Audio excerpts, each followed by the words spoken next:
নমস্কার, সুস্বাগতম। আপনারা দেখছেন জুডো ধামাকা নতুন পর্ব, সাথে আছি আমি জুডো। এতদিনে আপনারা সবাই জেনেই গেছেন যে আফরান নিশো দুটি ছবিতে সাইন করেছেন।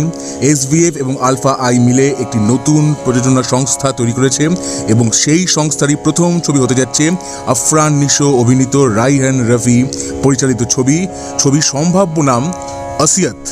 আসিয়াত কথাটি মানে আসল কথাটা হলো একটি উর্দু কথা ওয়াসিয়াত নামা মানে উইল, আমরা যাকে উইল বলে বলি। বাংলাদেশে সেই কথাটি পাল্টে গিয়ে ওয়াসিয়াত পাল্টে হয়েছে আসিয়াত। ছবিটি মুক্তি পাওয়ার কথা আগামী বছর ঈদে, কিন্তু একটি কথা যা হাওয়ায় ভেসে বেড়াচ্ছে, যদিও অফিসিয়ালি অ্যানাউন্সমেন্ট কিছুই হয়নি।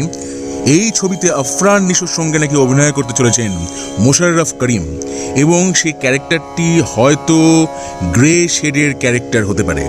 সেটা হলে যে পর্দায় একটি ধুমধুমার হবে এতে কোনো সন্দেহ নেই।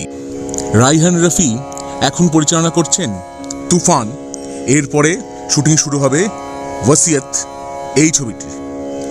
তাহলে আফরান নিশো এবং মোশাররফ করিম যদি একসাথে অভিনয় করেন তাহলে তো একটা কথাই বলতে হয়, একটি কথাই মনে রাখবেন, রফসান হকের রান্না খারাপ হতে পারে না।